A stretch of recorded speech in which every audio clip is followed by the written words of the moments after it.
not asking for these denominations to be eroded or rolled under. What we're asking is that they're put on target and they're used effectively. And I think that that's why when we talk about losing a denomination's ability to send missionaries, we're not kidding. There are very real costs involved with this, and we're seeing it. And it's time for people who don't see it, who don't have discernment. That's just a topic, you know, you and I have talked about that for months on the show. If they don't have the discernment, we need these institutions to remove those leaders and allow the people with discernment to move in and make these changes. You're listening to Faith in Action. I'm your host, Matthew Nowlin. And I'm Shawn Graham. We lead Conservative Christians of Tennessee, and we are thankful you're listening to this show. Conservative Christians of Tennessee exists to analyze political policy and politicians in Tennessee, and all from a conservative Christian worldview. We want to glorify God by helping you to glorify God. So please don't hesitate to send us any questions or comments via email. You can reach me directly by emailing Matthew@tnchristian.com. Or Shawn, SHAWN, @tnchristian.com. And if you're on X, you can look me up. I'm at MN Bookman, and Conservative Christians of Tennessee is at CCOT Tennessee, as in CCOT, Tennessee. Look us up there. Today's show is sponsored in the West Tennessee area by the #1 lawn care company in the Mid-South, Herbie Systems. Spring is here, and without enough nutrients, your lawn becomes more susceptible to diseases and pests. To effectively keep weeds away from your lawn, trust the experts at Herbie Systems. Call 901-451-8214 today, right now, and let them kill your weeds. Our scripture for today is from 2 Chronicles, 2 Chronicles if you're a good conservative, 16 verses 7 through 10.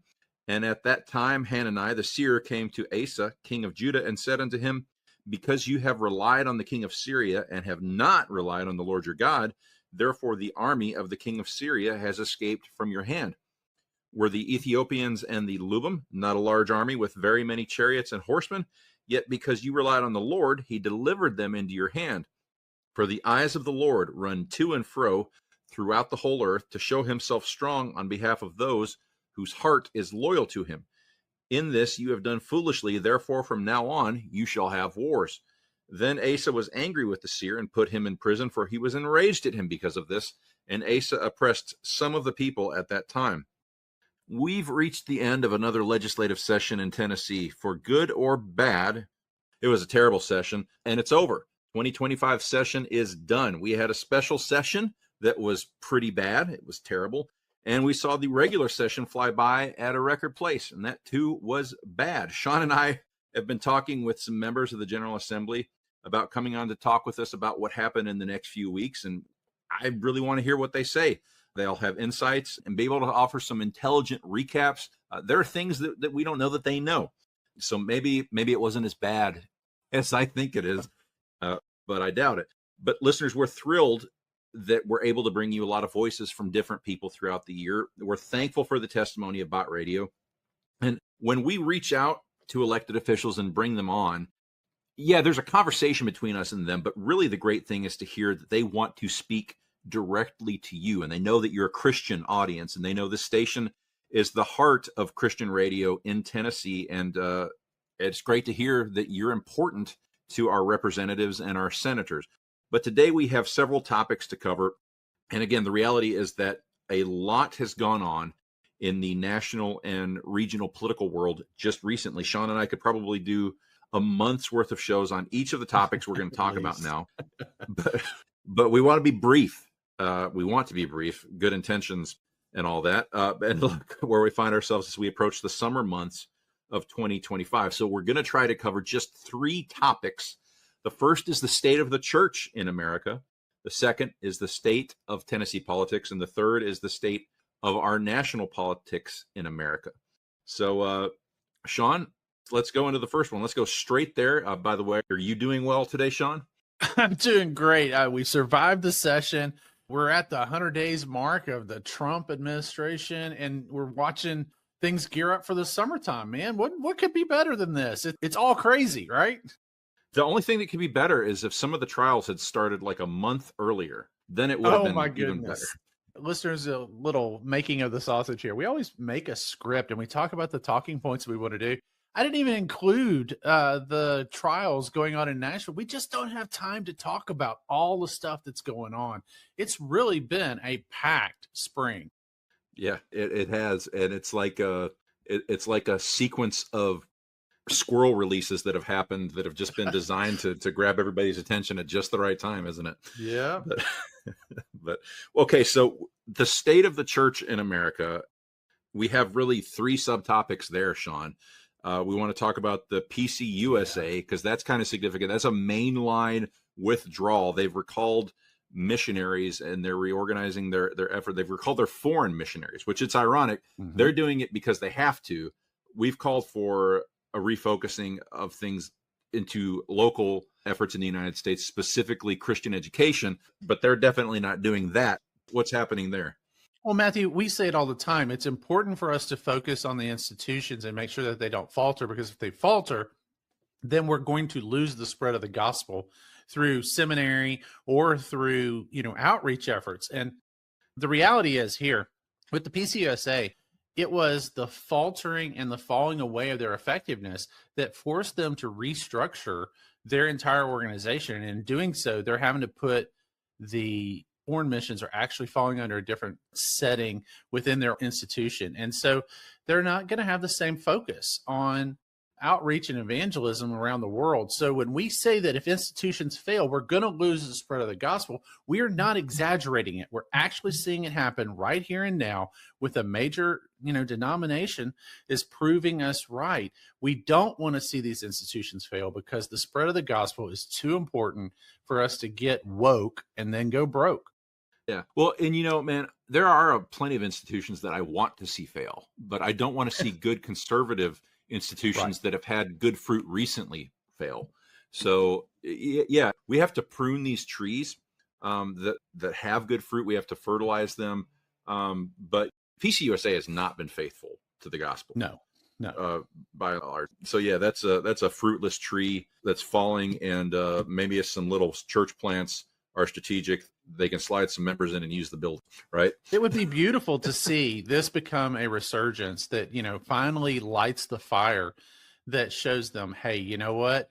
We are going to go away completely. Our witness is going to be completely ruined if we do not clean up this house, get everything back in order, and start serving godly teaching to our, parishioners again. Yeah. It's important to focus on the Bible. It's important, they see the same truths we talk about every week. They just have played out before our eyes, and it's sad. I don't, revel in their demise, but the fact that they're showing the world that they can't even institute global evangelism like they used to, that's a huge deal. And we need to wake up in the church in America and realize if we can't send out evangelistic efforts, what are our denominations doing? Let's move over to the Colorado legislative efforts, which is a state of the church thing. We just talked about a dying denomination. And it was interesting. You said that they don't have a focus on the word, but yet they would preach from the Bible every Sunday. Their Sunday schools would probably have a curriculum that makes use of the Bible every Sunday. So you can pay lip service to the Bible every Sunday, but if you don't apply it, if you think it's insignificant or it's in your heart and doesn't on you, and that's why this is so encouraging. So there's something terrible going on. Tell us what's been going on, and then we'll talk about how the church is responding. They're trying to pass a bill out there, and it's a huge statewide fight. But I think it's interesting for us, to take. And what does the bill do? The bill would actually allow transgender mutilation of children to continue into the future. So what they're doing is they're codifying the leftist agenda here. And, we've seen this in Tennessee. The fight was here over drag shows. The state of Colorado now has tried to raise up a liberal agenda, and they want to protect this institution of harming and mutilating children. So a lot of Baptists and a lot of Baptistic type people have gathered and rallied people and gone out there, and there's a huge effort, and it could possibly go away just because the amount of pressure that they've put on it. But the thing I see with this being the church issue is, why didn't the denominations spearhead the attack? Where were the PCUSA leaders? Where was the Methodists? I don't expect them to be in the fight anymore, but where are the institutional leaders coming from? Where is the ERLC? They should have been leading a fight against this. But what we see instead are grassroots leaders, Baptistic brethren, rising up to the call of, hey, we need help out here. And they've rallied around it. Most notably, I think of William Wolf at the Center for Baptist Leadership. He has gone out there, helped them, assisted. He's not from Colorado. He's an East Coast guy, but he's out there helping them minister because they see this effort as a big deal. And you and I have to look back here and say, the ERLC sits in Nashville. Why couldn't they book a flight out there and lead some rallies and help? So it's like the paid organizations within our denominations, they're not engaged in the fight right now. And the legislative efforts are not going the way we want because a lot of reasons, but it's forcing, I think, guys in the pews to stand up and actually fight, which that to me is encouraging. And I hope for the future, we can see some real gains for Christian leadership. The churches need to rise up in these cultural moments and show that, hey, we're here to love and serve our neighbors because we want to share the truth of the gospel. So the significance is that they're actually applying the Bible to a broader circumstance. It's not just a little kid's song about Jesus being in your heart. They're actually saying that God and his word are relevant and matter to all of creation, and that we have a king who's actually a king. It's not just a play on words. Taking up their cross. They're doing what it says to do. It's awesome. The next thing we wanted to talk about, the conventions, the denominations or the fellowships, they all have once a year meetings. And the ones that we really try to keep track of are the Assembly of God, the General Council. That's happening in August of this year in Orlando. I'm at a PCA church, so I keep track of that. The Presbyterian Church in America. And of course, you're a Southern Baptist, Shawn. And let's be honest with you, these depending on your standpoint, the Southern Baptist Convention's annual meeting is either the most entertaining or the most annoying every year. It's big enough to do both. It's that big. So are we going to see a pushback against the woke agenda? There's so much, depending on who you talk to. I would say that in the Southern Baptist Convention, well, there is a bunch of waste. I mean, NAM funds some weird things if you look at it. There's some good things they fund, but there's a lot of weird stuff that they fund. And then it's like last year, they had that weird Formula One car that they then spent 3 months proving how inexpensive it actually was. I like the race car. Oh, come on. Well, you got to like the race car now. Come on. I mean, I could think it's cool and also wonder if it was worth it dollar-wise, can't I? So, most definitely. And so could I. And I did. Yeah. So I agree with you. But then there's a pushback against the woke stuff.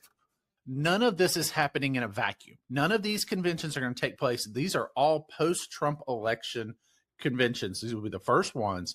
And these are going to be the first time when the Doge mindset exists. These are going to be the first ones that exist in this we can just do things kind of mindset. And so as we go into these, for the first time in a long time, I think there's going to be a different, the PCA, when it came to Memphis a few years back, the big thing was they were mourning the loss of, Keller. And it was, there was this huge institutional, sackcloth and ashes kind of mindset to it. But they were trying to find their vision for the future, their leadership, things like that. And I don't think that's going to be a focus for any institution as the people who've been there. I think the limelight will be on cleaning up your institution, showing transparency, showing that your institution is efficient. It's going to be different because the secular world has showed us that there's a focus to doing things efficiently. And the churches are going to have to answer. Are they going to be able to show their parishioners that they're in this moment as well? And what you mean by transparency is just really basic things like where is this money going? Who is getting paid what? Yeah. There have been lawsuits. Can we say for certain what any of the executive level positions in the Southern Baptist Convention are making dollar-wise? Not a chance. No way. Do we know where all the money goes? And No. if you ask for it, you're not going to get an answer. We know people who have asked for it. Well, we've asked for it, and we've gotten the runaround on our answers too when we've had feedback. So it is not a question of if transparency is needed in the Southern Baptist Convention. It is, again, like that Colorado effort where people in the grassroots effort, people out of the pews are kind of tired of the institutions not doing things.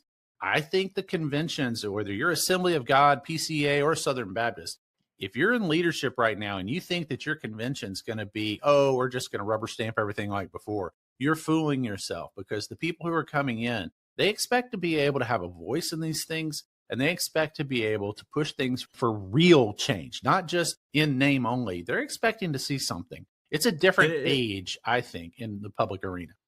And it's not an expectation that's birthed out of an entitlement. Like, it's not just somebody being nosy. It's people who are realizing that they need to be good stewards, that they have an obligation to manage well the things that the Lord has entrusted to them. So if you're a Baptist, your polity demands that you're involved. If you're a Presbyterian, the same thing, it plays out a little bit differently. But at some point as a congregation, you're electing the officers who then elect the session. So there's a responsibility. We can't ignore it. And a denomination should amplify the effectiveness of the people below it. Like it should be the tip of the spear. The churches should be the bulk of the spear. And instead what we have right now is it's like the entire mass of everything is the denominational headship. Let's make a shooting analogy, Shawn. I like shooting analogies. Yeah. It's like you've got a 180 grain round coming out of a 30-06 at 3,400 feet per second. If the whole denomination's moving together, or you can, I don't even remember, Shawn, what's a 22 long rifle? 1,200 feet per second or something. But how much? I mean, the physics of it, it's just wimpy. I mean, it could still do something, do something, but it's definitely you're not going to do it. You're not going to do it without the mass. And that's what people have to understand is we're not asking for these denominations to be eroded or rolled under. What we're asking is that they're put on target and they're used effectively. And I think that that's why when we talked about losing a denomination's ability to send missionaries, we're not kidding. There are very real costs involved with this, and we're seeing it. And it's time for people who don't see it. If you don't have discernment, that's just a topic, you and I have talked about that for months on the show. If they don't have the discernment, we need these institutions to remove those leaders and allow the people with discernment to move in and make these changes. But nobody is practicing discernment. On Sunday, we had a message at church out of Hebrews. It's Hebrews 5:14. I'm a King James Bible supremacist. I'm not a KJV only guy, but I do like it best. This is like the first time I've liked a verse better in the ESV than King James, honestly, that I can ever remember. That's a big step. Yeah. So this verse that I love about discernment, which it says it has to be practiced, Hebrews 5:14, but solid food is for the mature, for those who have their powers of discernment trained by constant practice to distinguish good from evil. That's what we're not seeing. And Shawn, the other thing that bugs me that we've got to see, it's like in the last 30, 40 years, churches have offshored the things that they're supposed to produce, evangelism, discipleship. They have offshored these things to the denominational leadership. Like, this is your responsibility, and there's a trade deficit here. They're going to send us some pamphlets a couple times a year, and they're going to send us some video curriculum. But we're offshoring all these things, all these trainings that we're supposed to do to people who are not accountable to us anymore. And there's a huge trade deficit, and we have to reshore these things to the local churches. Yep. It's got to be righted. And I think this fits exactly with what we were going to talk about the last part of the show, the state of politics in America. We're talking about the state of Tennessee and, where we are with things. For us to pretend that politics is not part of the realm of the church, I think we can finally put that thing to bed. It's dead. Put the tombstone on it. The church should be speaking into all areas of life. And for us not to do that shows how negligent we've been and shows how it affects so much of the culture. We've got to get better at that. Well, it's very hard because you have to stay up to date on things. Yes. Speaking of which, let's talk about Tennessee real quick. We had life issues came back up in Tennessee. This is the state that had the heartbeat bill, Matthew. Come on. And we just signed a bill that allows more abortions in Tennessee. Yeah. Make this make sense for me. I can't do it. Yeah. So we said you had to pay attention, and that was tongue in cheek because I knew this was coming up.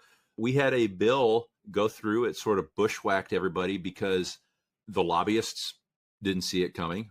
Tennessee Right to Life. They didn't see this bill as a problem. We didn't see this bill as a problem. Did Tennessee Stands say anything about this ahead of time? Was this on their radar? I think by the time this bill got through the Senate, all of us were like, oh, hey, that might be a bill we don't like. And it was too late.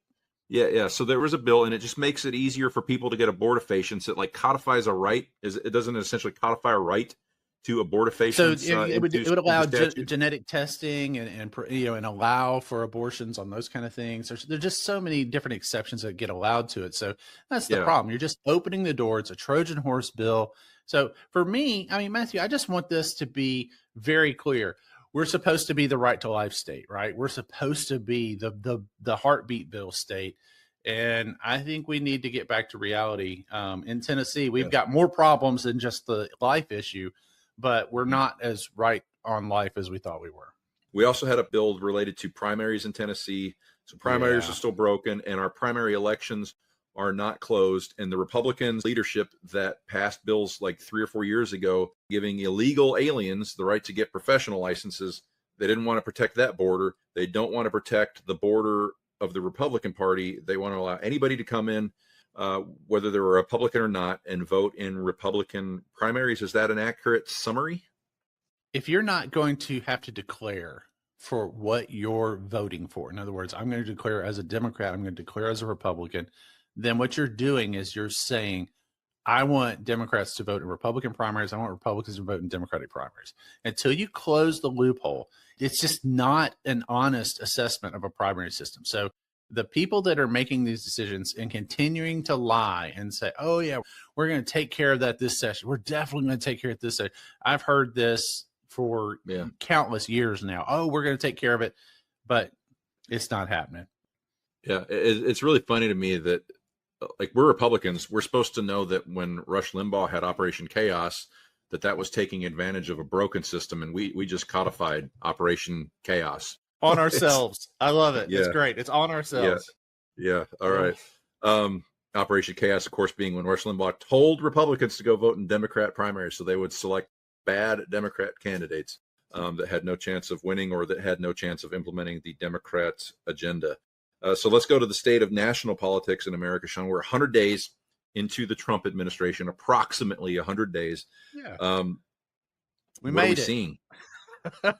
I will tell you right now, we had Alex Newman came on a while back, and we asked him about the difference in the media. I agree with him. I think this is one of the most stark differences we see in the new administration. The media, not only how it reports on Trump, that's, always crazy, but the media involvement, the people of the media are different. What they're talking about is different. It's just, the media is just different. Yeah, definitely. We're seeing, of course, independent media companies with access to the White House. And we are seeing the boomer generation, I think, still watches CNN, still watches Fox, maybe a little MSNBC. But we're really seeing Xers, millennials, Zoomers. They're tuning into podcasts. They're getting their news from X. So those things have definitely switched, and you can't know what everybody's thinking, I don't think, anymore by watching the evening news.